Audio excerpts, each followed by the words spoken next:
if you're thinking about moving abroad,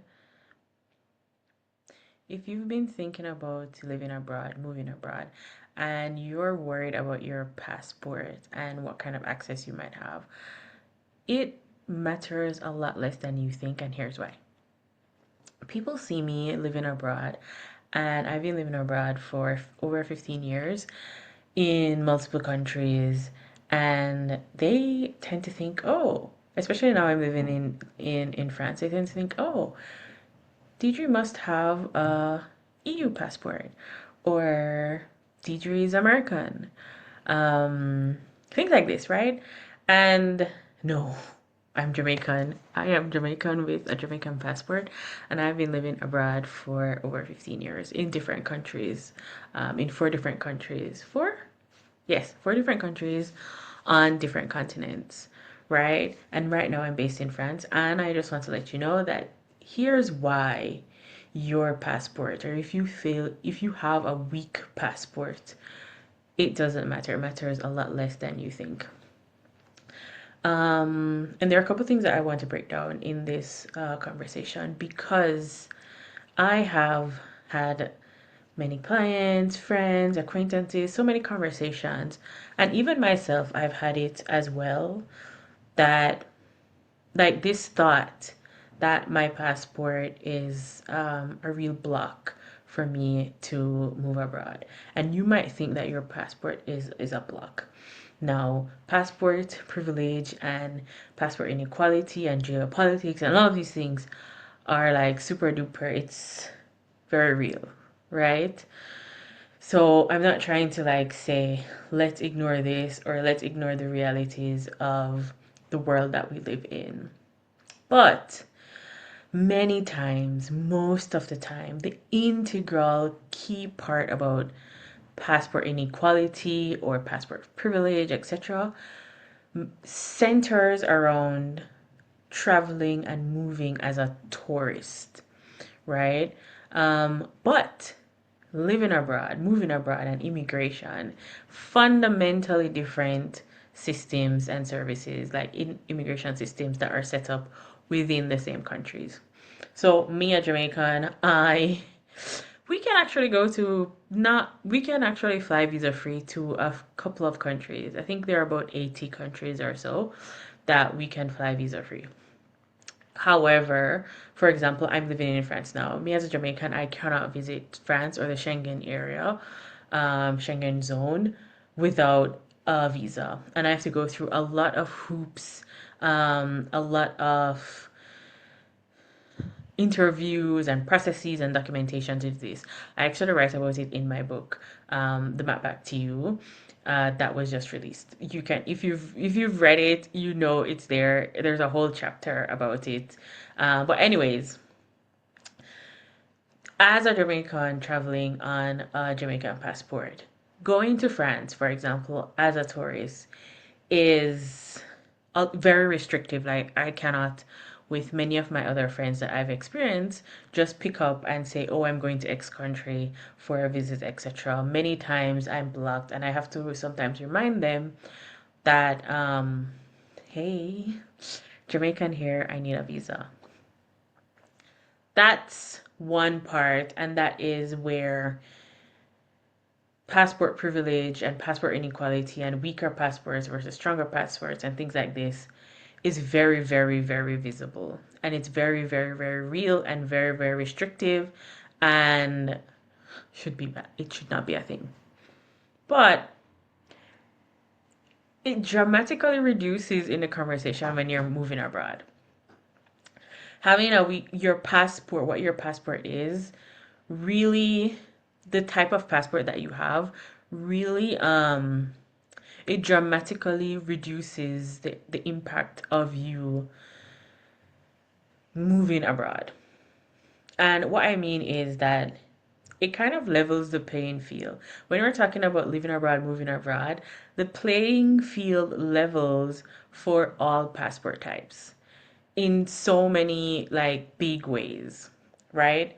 It's moving abroad is just tedious and complex for everyone. It doesn't matter if you're Jamaican, it doesn't matter if you're American, it doesn't matter if you are, I don't know, Nigerian, if you are Indian, Norwegian, it really does not matter a lot. I keep burping in my videos. I don't know, is this a nervous tick? Like,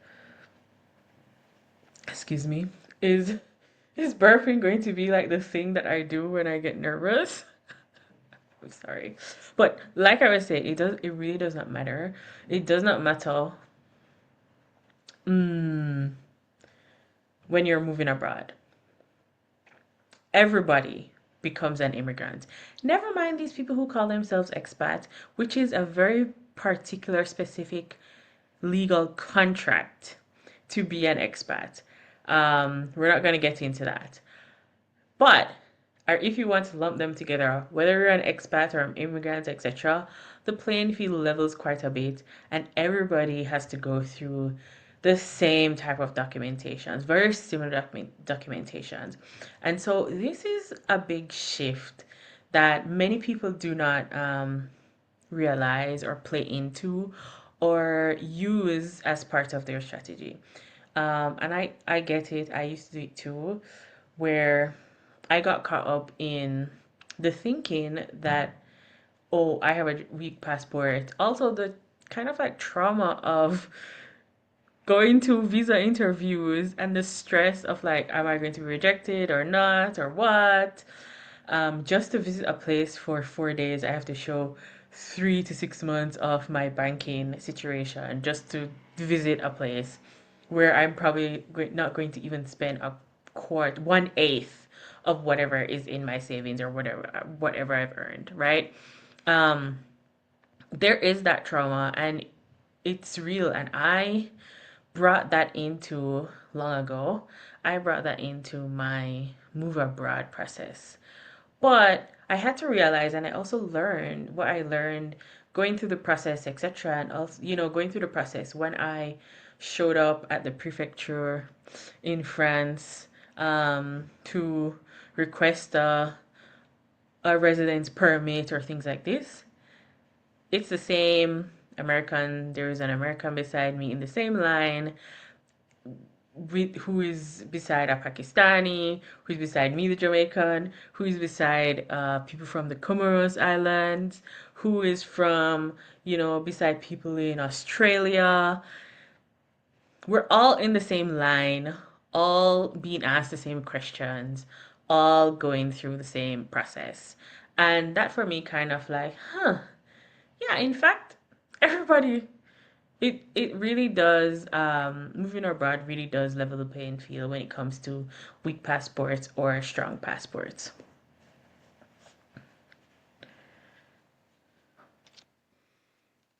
Mm, I had some notes and I'm trying to find them.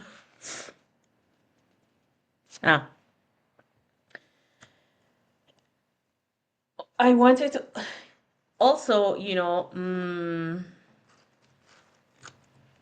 when you think about that whole stressful process of applying for visas, etc., for me, it actually ended up being an advantage. And I think that's something that you can also take advantage of. Is that one of the potential advantages of having a weaker passport and all of the geopolitics and all of the implications of and the inferences, what that infers or implies, is that you sort of like develop higher resilience and a sort of like adaptability. And I'm not trying to like say struggle is honorable. It's not. But adversity does help to make you grow. Like this is I will say a fact, right? We all do not need to suffer in order to grow. We should not only suffer in order to grow. There are many other ways that are much more pleasant. But going through some of these struggles and things builds us level of resilience and adaptability towards the documentation and the bureaucracy of moving abroad. And so if you have a weak passport and you have experience, going through multiple visa applications and processes, like I think where, you'll tend to just be a little bit more flexible and a lot less, like more calm about the process. Like, okay, well, what's new in the day of the immigration officer is asking, the immigration system is asking for documentation, in this way. And so I think that's something that you can take advantage of and use to your benefit when you're in the move abroad process. And I think that's something that we really underestimate or don't pay a lot of attention to, but it is a real, I don't know, skill or competence that you can really play up and play into. Another, I think, like advantage.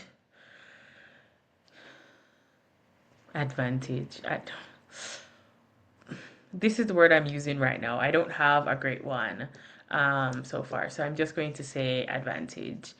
Oh, is, you know,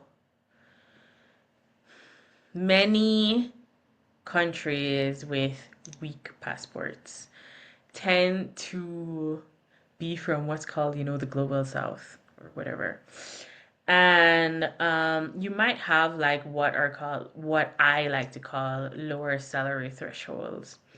And this is a little bit controversial, and I'm trying to like pick my words carefully, but I still might mess it up. So please, you know, take it with the best intention, right, of what I'm trying to explain next when I say lower salary threshold. Um, let's say typically weak passports are from what we call the global south, right, in international relations, geopolitical terms. And that means that in terms of like purchasing power, in terms of our currencies, our currency power is different, right? And I would say historically, in one of the more common ways of moving is either there are like two main ways of moving, I would say. One is kind of like for geo arbitrage, which means that you're taking your top earning power currency and moving to a place with lower cost of living. And so you're able to, you know, multiply or maximize in a good way or a better way your salary or whatever savings that you have, your earnings, your income from the higher currency place. That's one way. And the second way is it's kind of like the opposite direction where people from you're moving from the global south into the non-global south. So you're moving from a place with currency that has lower value, purchasing power, to a country that has their currency is a higher purchasing power than yours. And this is where the lower salary threshold, I would say, it comes in, where especially if you're moving for finding a job or working and you plan to earn income in that country that you're moving to, mm, you require, I don't know if this is words, but you might be better able to adjust with less than someone else, or even than someone else. And I don't want to kind of like, for me, I don't want to make it seem like, oh, low skilled migrant kind of like stereotype. This is not what I'm saying. I'm just saying that if your cost of living in your home country is um, cheaper, when you move abroad you might like your earning you might be more amiable to lower salaries in your pay. And this is hinting a little bit on low migrant, like that kind of like lower skill thing, and this is why people outsource their jobs. And I'm not trying to say that this is a good thing or that's what we should do, right? I'm not trying to promote this.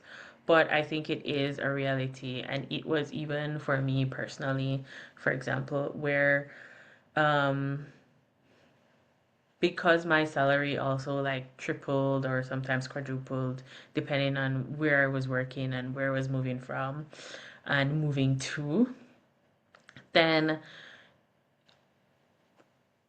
I was able to, adjust to lower salaries. And that also widened the job earning or the job pool or the earning pool for me because I had a lower salary threshold.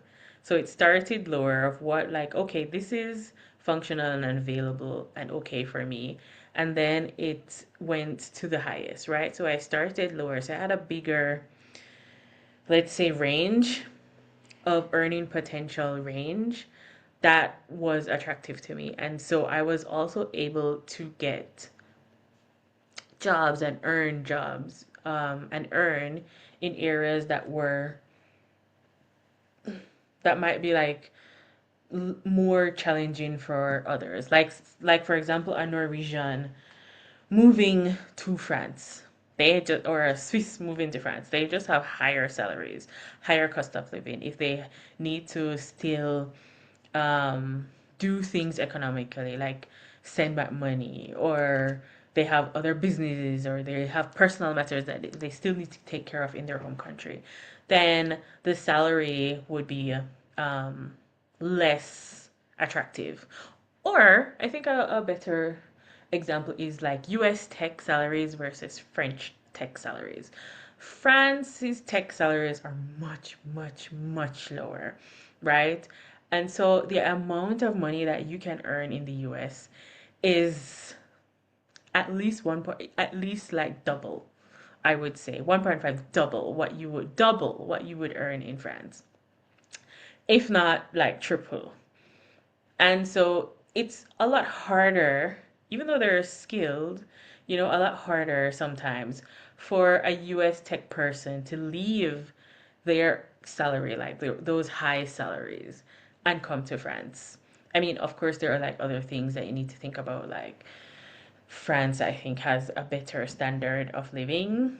Um, Different things are not as expensive, and there's like healthcare that's totally subsidized and taken care of by the state and your employer and things like this. Like there are other factors that might be attractive, but just looking at salary to salary level, a US person moving to France has a significant drop in salary.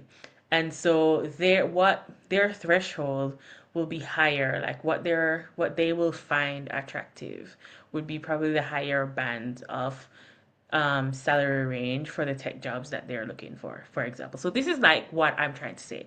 I think I spent like maybe 15 minutes talking about this, but I'm just trying to ensure that I get my point across in a way that is not too triggering or controversial when I say that one of your advantage is having lower salary thresholds, so you have a bigger gap of earning potential and more jobs will look more attractive for you, or more earning opportunities tend to be there that you can take advantage of. Whew. I hope I explained that.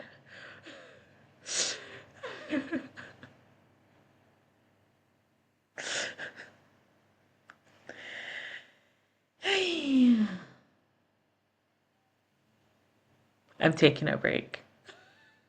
Okay, back to kind of like what I was saying. As you can tell, that was like very stressful for me to like discuss. I don't know. I wanted to be as inclusive as possible and not step on any toes or be like,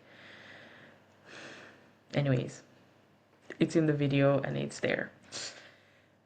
The next part, I think, that is an advantage that people really, really don't pay attention. And again, the sometimes the atrocities of our world can bring about some types of like silver lining. And so let's talk about multilingualism, like having multiple languages, and a part of that is just for example, if you were colonized, right?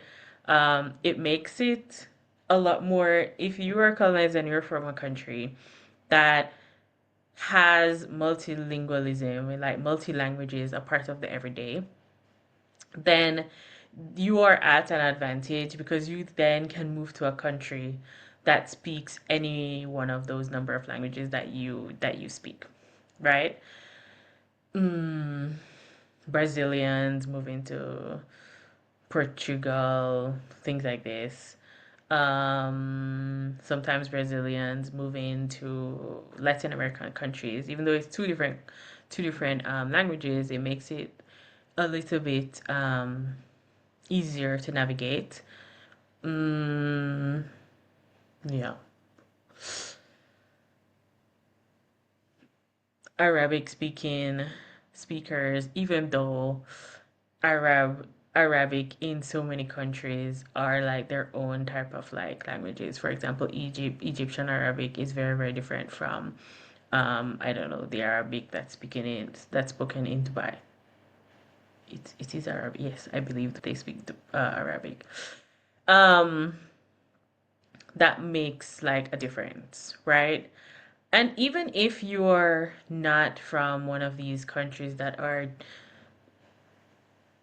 historically kind of like multilingual, because of colonization or just whatever, you being able to speak another language, like paying attention to languages and being able to speak multiple languages, like in many ways, in so many ways, it increases your chances and your opportunities for moving abroad.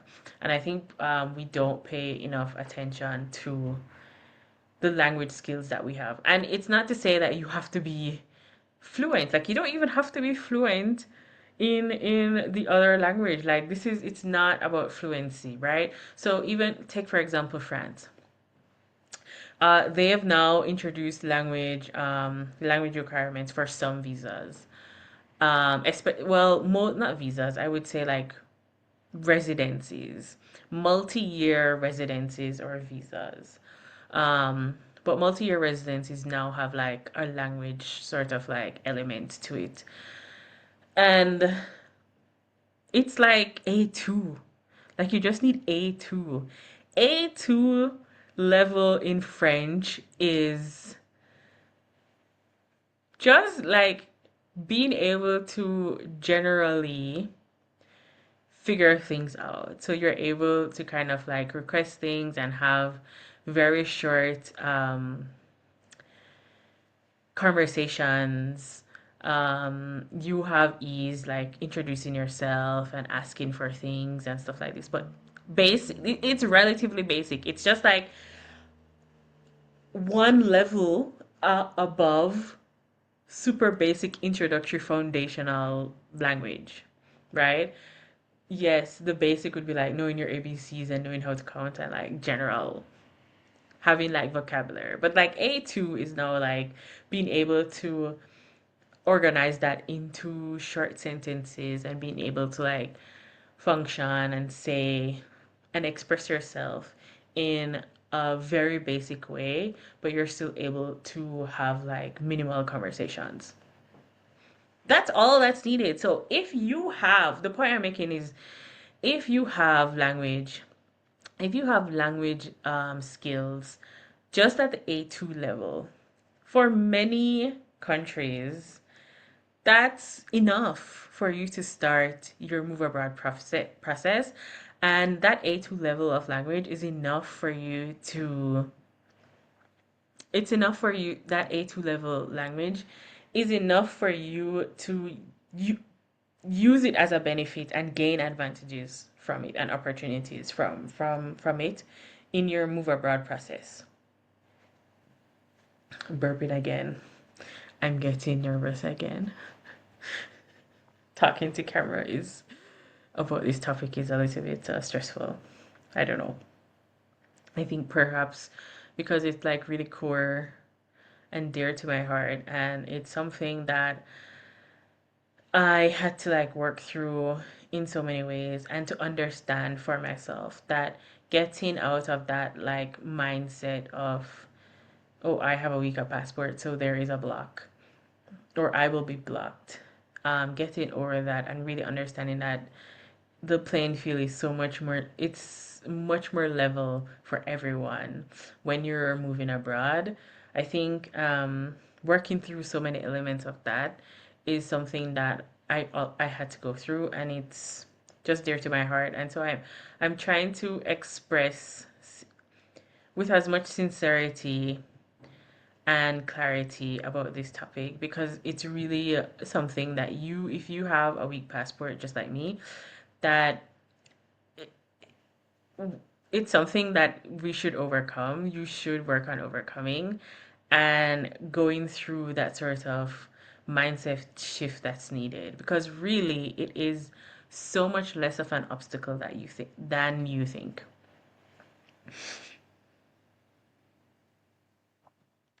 But let's be real. I talked a lot about potential advantages, how you can have like higher resilience because you're more accustomed to the documentation process through your visa applications in the past, how you might have a lower salary threshold, therefore you have a higher earning pool of opportunities um, because of your weaker passport, or the fact that you tend to have like uh, countries with weak, with quote unquote weak passports have low standards of, not lower, but low standards of cost of living, not standards, lower cost of living in many times, in many cases, that can be useful and more advantageous. And also we talked about, um, how we underestimate languages, like knowing multiple language is and can be a real asset in the move abroad process, about where you go, what type of visas you might qualify for, and which countries that might be an easier place to move to in terms of, one, the process, the bureaucracy, but also like settling and immersing in that country. Yeah, we talked about all of that, but there are real blockers, right? Because let's be real, while I do say that passport privilege or passport inequality is quite reduced, or it's less important, your passport, there are other structures in place that still create blocks for us. There is, you know, oh, yes. There is just general money. Money. Like, you need money to move abroad. You have to have certain amount of savings, or you found a job, or but even if you found a job, you still need a certain amount of money to move abroad. And that is a real block. And I think that is something that everybody should pay attention to and everybody thinks about. Indeed, money is something. And when you have a weak passport and you're from the global south, or from a country in the global south, quote unquote, then your country might have less infrastructure or economic resources. And so and again, we talked about that currency purchasing power, like the currency exchange might not be in your favor. And so it makes it a little bit harder for you to save, or maximize the money that you have, right? So this is kind of like a real block, and you have to be strategic and clear and targeted about how much money you want to save and put in the time and the resources to make sure that you have that sort of money. I don't think that's the first thing, like I said in my other videos, it's not the first thing that you should think about. I think you should think about the legal um, barriers first, like what can you apply for, and then you will know how much money you need, and then you work towards that. Like, I think that is the order. So while it is a big blocker, I don't think it should be the main blocker or the thing that stops you, because you can have time to move towards your goal if you know what that goal is, meaning you know what your pathway into whichever country that you want to move to is. And then you save towards that pathway. But it is a blocker, right? Speaking of pathways, and I think this is one of the main biggest blockers, is just there what visas are available to you. And you still need a visa. You still need, if your country does not have like strong bilateral agreements with the other country that you're moving to, sometimes that is a block. For example, we have like some countries, if you are from, like Georgia, is it Georgia? Albania, for example, would give an American, you have 1 year to live there visa free. Um, Kind of like nomad visa, but it's not really like a nomad life. But you Americans can go to Albania, I believe, for 1 year. And so that just means that you're living abroad. You are able to move in a much simpler way, right? That kind of like bilateral agreement. And then you have, that implicit negative perception or bias against your nationality or your ethnicity or your passport. That comes into play as well, where others may not have these kind of like social obstacles to or social hoops to jump through just because of perceived bias against your passport or your nationality. That's a thing that we have to like you would have to confront and adjust and navigate through, right? But I would say those are kind of like the three biggest kind of like real blockers that happens. The perception bias one is uncomfortable, and it's uncomfortable and nobody wants to have to deal with it. But I think it is not as big of a deal if you have everything else in place. You understand the visa pathway that matches for you. You have your money and earnings that you need organized, like, and you have the skills that's required based on your whatever pathway you've chosen, whatever visa, whatever work program, whatever immigration program that you're going through in the country. Like once you have like those things, then it makes it in my opinion, it reduces that kind of like perception and bias, because at the end of the day, this is also about checking certain boxes. And there's also like nothing that you can do about the perception and the bias, because it's subjective and it's subconscious in the person, in like the immigration officer's mind. But the system itself, in terms of the boxes and the documentation that you need, is less has like a more objective sort of like flow of things.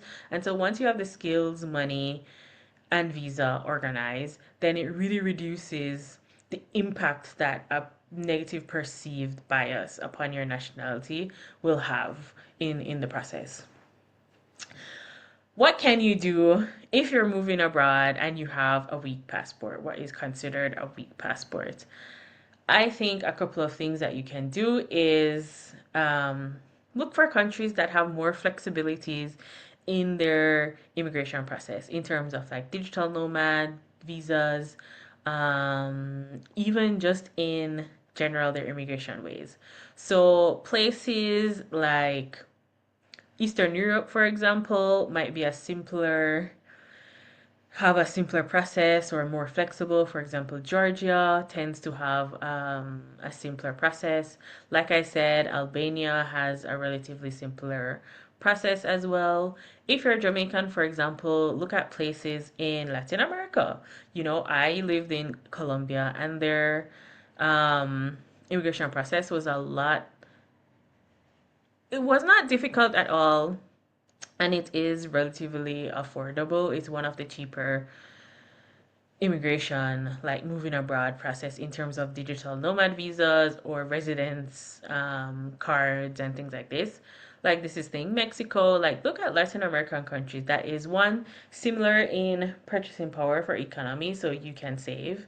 Lower cost of living, and also they're just more flexible in terms of they have less restrictions on who can move there and what is needed to move there, right? Look for those countries and regions that are like this based on whatever your nationality is, right? So I'm talking from a Jamaican standpoint, and also in terms of my personal experiences of living abroad in multiple countries, and that makes it simpler. You can look at also like regional blocks, right? So I talked about moving to Latin America, like South America, but you're from Jamaica, let's say, but you also have CARICOM that has freedom of movement that you can move abroad. Like that's also moving abroad. That's also living abroad. And I think we don't, in my opinion and observation as a Jamaican, while I was living in Jamaica, speaking to Jamaicans even now, we don't think about that possibility of moving to another CARICOM state. I have many friends who have done it, and I was just like, yeah, yo, move. What are you waiting on? Of course, like if you want to, just because it's a different culture, and it might also be a little bit easier to handle because we do have a lot of similarities in the Caribbean. But still, the culture is different because every country has their own nuance and their own ways of doing things and processing and thinking about things. Every country has their own culture. And so it will inevitably be a wonderful learning experience. So look at regional blocks. You can look at like OPEC, not read like a regional block, but still, um, ASEAN, I think. I don't really know how to say this. I say it multiple ways in my head, but ASEAN, that regional block have, you know, different ways. If you're from this regional block, then you might have easier freedom of movement or easier movement within the block. So this is like one of the things. Look at countries that have flexible pathways to their immigration process and go there, or see if it's, see if those countries are interesting for you, etc. It also depends on what you want out of out of living abroad. Like, why are you moving abroad? It depends on what you want, right? Everybody has different reasons.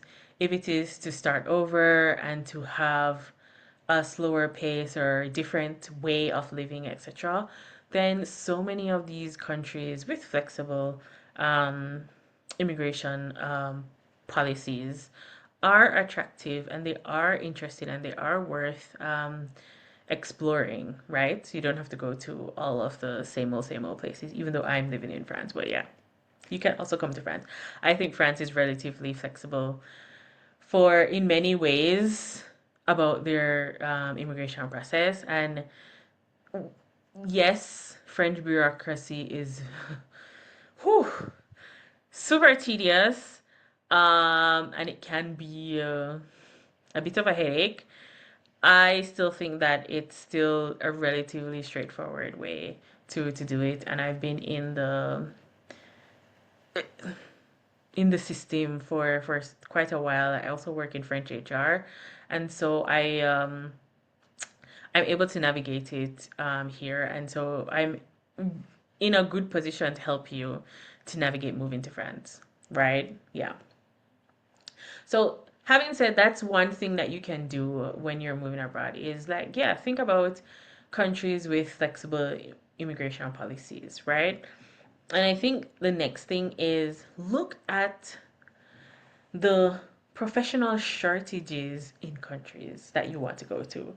Like every country kind of have like professional skills shortages, and then develop those skills, and you're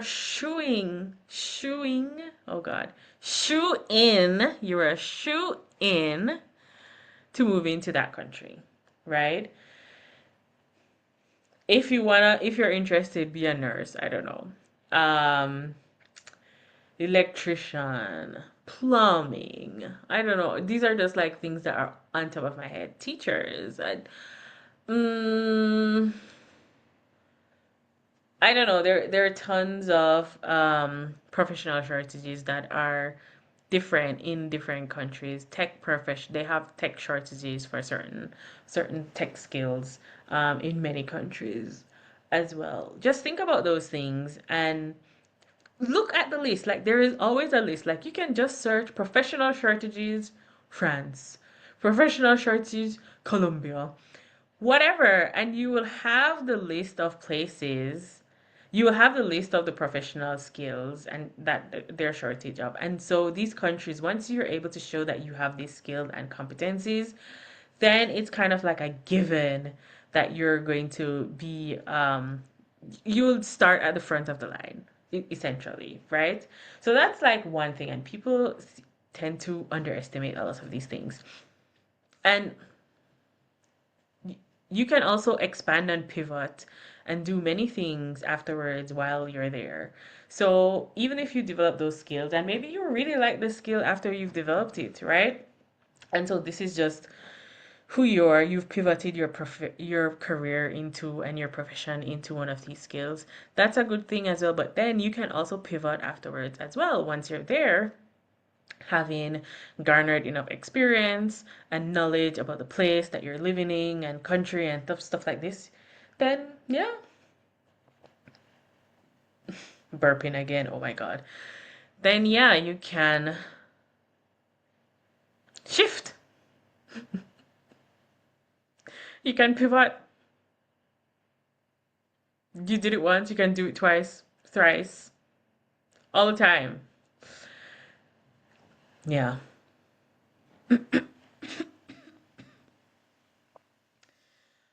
I want to give you a homework. I think I've been talking a lot and I keep burping and it's just getting worse and worse. So I'm probably getting more nervous as time goes on. I want to give you a homework though. Think about the country that you want. Look it up. Go on their immigration website. Just, search country and immigration, foreign affairs or whatever. And look at their skilled workers program and see how many times passport comes up. Very little. Rarely will passport be a thing. You need XYZ nationality. Very rarely you will see that. And that will get into the mindset shift that I'm talking about, where you will see that, it really doesn't matter. It does not matter. That's what I mean. I'm going to stop here now, like I said, because I think I've shared so many things, and I hope that you've learned something in this video, and you've understood that yeah, your passport, whether it's considered weak or you're from the global south or whatever, it really does not matter as much as you think. And so what I want you to do is comment in the comments. Leave me a comment, drop me a comment of where you are, where you want to move to, and one mindset shift that you want to work on. Drop it in the comments, and I will also share mine as well. And let's vibe and let's figure out how to work together towards our goal of moving abroad and living abroad to design the life that you love because you deserve it. I'm Diedre and I help women move abroad to France and elsewhere because you should live the life that you love and you're able to design it whenever and however you want. See you in the comments. Ciao.